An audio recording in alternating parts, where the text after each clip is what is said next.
Eu gostei da fala do deputado Alan, que nos contou sobre um tempo em que o professor era autoridade na sala de aula, em que os alunos aprendiam. Esse tempo foi anterior a Paulo Freire, com a sua pedagogia do oprimido. Hoje, o aluno não tem mais que obedecer ao professor. O professor não tem autoridade porque Paulo Freire acha que a imposição da figura de autoridade do professor em sala de aula é autoritarismo. Ora, se eu não posso cobrar dos meus alunos que eles se esforcem, por que eles vão se esforçar? Se todo final de ano eu tenho que fabricar notas no caderno dele, porque o governo precisa ter um índice de aprovação, e o que eu estou falando aqui eu falo por experiência, pois eu dei aula desde o primeiro ano do ensino fundamental até o segundo ano do ensino médio. Eu dei aula em escola pública municipal e estadual. Eu vi doutrinação na escola municipal desde a primeira série até o último ensino do ano médio, e inclusive na faculdade católica. Na faculdade católica que eu estudei, eu tive aulas de doutrinação na pós-graduação.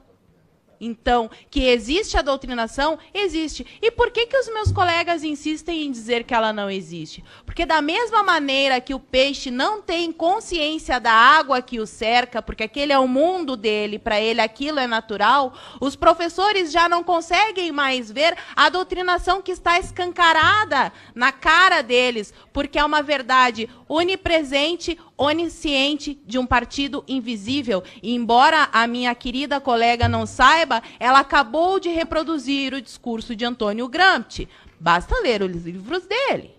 E a pergunta que ela faz sobre o que é que está por trás desse partido, a escola do Partido Único, sobraram 7 minutos na sua fala. Por que a senhora não nos brindou com seu conhecimento acerca da lei? Acredito que a senhora tenha lido toda a lei e poderia nos mostrar ali, item por item, aonde ela está ferindo a liberdade do professor. Eu já li o texto mais de 10 vezes. Venho produzindo conteúdo sobre esse assunto especificamente, escola sem partido, já faz 3 anos. Eu sou professora, estava na sala de aula. Em nenhum momento eu me senti ferida por nada do que está escrito lá. Porque, além de ver os meus colegas doutrinando com aqueles trabalhinhos infames que enchem a hora de aula porque eles não querem dar aula, ficam passando filminho com a desculpa de que estão ensinando o pensamento crítico para os alunos, quando, na verdade, o que eles querem é preencher o tempo para não dar aula. Essa é a verdade.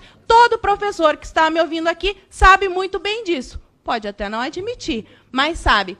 Quero agradecer. Ali, provavelmente, ele é apoiador de Escola Sem Partido, porque traz o cartaz ali, Escola Sem Ódio. O Brasil não é da esquerda, do centro ou da direita. E é justamente isso que o Escola Sem Partido quer. Porque hoje a escola está na mão da esquerda. Nós não queremos a esquerda nem a direita. Eu sou tão contra o professor que vai dar aula com a camiseta do Che Guevara, quanto um professor que vai dar aula com a camiseta do Bolsonaro. Escola não é lugar de fazer política. Nós temos que ser neutros. E quando formos apresentar um tema político, nós temos que apresentar os dois lados. O que tem de tão ruim nisso? Até agora, eu só ouço professores dizendo que fere os direitos, que fere os direitos. Me digam aonde, me mostrem. Eu vim aqui, mostrei todos os meus argumentos, não com base nas minhas opiniões. Eu não fiz acusações ao Léo. Eu provei aqui, através de pesquisas científicas, o quanto um professor pode sim influenciar um aluno,